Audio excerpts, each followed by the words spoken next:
On se retrouve aujourd'hui pour parler des différents outils professionnels. On va commencer donc directement par le carnet d'ordre.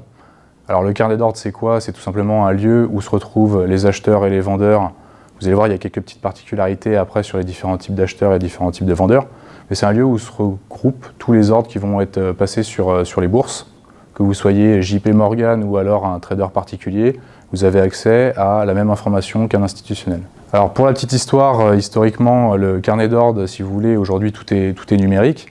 Mais à savoir, à l'époque, ça se faisait sur le PIT, du coup, sur les lieux que vous pouvez connaître par exemple dans les films. Le PIT, où justement vous avez des ordres qui sont passés à la criée, avec des langages de signes que vous pouvez voir dans certains films. Mais voilà, tout s'est un peu numérisé avec le temps, mais à l'époque, tout était papier, tout était sous cette forme-là. Donc vous allez reconnaître, du coup, dans le carnet d'ordre, vous avez donc des acheteurs et des vendeurs. Vous allez voir que vous allez avoir des acheteurs qui ont le temps et des acheteurs qui sont pressés. Pareil du côté des vendeurs. Vous allez voir, il y a différents types d'ordres, des ordres qui sont passifs et des ordres qui sont actifs. Et l'impact dans le marché n'est pas du tout le même en fonction du type d'ordre tradé.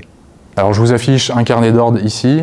Vous avez du coup côté gauche les acheteurs et côté droite les vendeurs.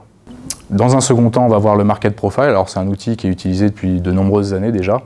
Voilà, il y a la théorie du market profile. Vous allez avoir donc sur votre market profile, côté gauche, les TPO avec le temps qui passe. Et côté droite, vous allez avoir les volumes qui sont échangés durant la session. Pourquoi utiliser le market profile par rapport à des outils style graphique classique? Si vous voulez, dans le market profile, vous avez tous les points clés, tous les niveaux qui sont importants regroupés sur un axe. Plutôt que d'avoir un graphique qui peut s'éterniser et avoir beaucoup d'informations à traiter, là vous avez directement les informations regroupées sur une plage. Donc le market profile peut être un outil complexe au premier abord. Je vous invite à aller sur internet commander un livre donc, de Dalton qui explique le concept et les théories du market profile. Après pour la partie pratique, je vous invite à aller dans notre centre de formation justement pour pratiquer les concepts. Donc, dernier point à aborder, on va parler donc des indicateurs et du graphique, ou plus précisément de l'order flow. Dans l'order flow se dégagent plein de mots. Vous allez entendre par exemple le time and sell, ou alors le tape, c'est des synonymes. Alors, si vous voulez, le tape, c'est un ruban justement où vous allez avoir tous les ordres qui frappent le marché. Quand je dis frappe le marché, c'est là où aussi il faut bien comprendre qu'il y a différents types d'ordres. Il y a des ordres qui sont agressifs, il y a des ordres qui sont passifs. Dans les outils que je vais vous parler, là vous allez avoir que des ordres agressifs. Donc le tape, le time and sell, vous allez avoir le delta, du coup qui va vous faire la différence entre les achats et les ventes au marché.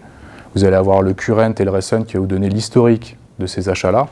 Et vous allez avoir le footprint qui est un petit peu plus complexe aux abords, mais qui reste un outil très précis. Donc pour conclure, ces outils sont vraiment indispensables, utilisés donc par des traders professionnels, institutionnels et aussi particuliers.